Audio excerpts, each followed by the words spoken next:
বন্ধুরা, শহরের ডেইলি লাইফে আজকে দুপুরে খাবার দাবার নিয়ে বসে গেছি। বন্ধুরা, আজকে দেখুন কি কি রান্না করেছি। আজকে গরম গরম ভাত তো থাকেই, সঙ্গে আলু পোস্ত রয়েছে, আর এখানে সবজি দিয়ে বানিয়ে দিয়েছি ডাল, আর এখানে হচ্ছে মাছের ঝোলের ঝাল দিয়া। এটা একটা নতুন রেসিপি, কিন্তু খেতে দুর্দান্ত হয়। আর এটা হচ্ছে মাছের টক, তেঁতুল দিয়ে বানাইছি, দারুণ লাগে। এটার সঙ্গে যদি আবার পেঁয়াজ লঙ্কা পড়ে তাহলে তো আরও ভালো লাগে খেতে। খাওয়া শুরু করছি বন্ধুরা। আজকে সবজি দিয়ে যে ডালটা বানাইছি সেটা দারুণ হয়েছে। এই দেখুন, এটা আমার ছেলে প্রথমে কিন্তু খেয়েছে, খেয়ে বলেছে খুব ভালো হয়েছে মা। কারণ সবজি আমার ছেলে খেতে একদমই চায় না, ওর চাই মাছ ডিম মাংস, যে কোনো একটা জিনিস হলেই চলবে। আর এখন বাচ্চারা তো সবজি কেউ খায় না,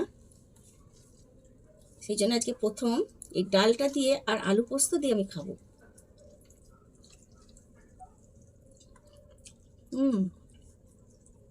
সত্যি বন্ধুরা, দারুণ হয়েছে।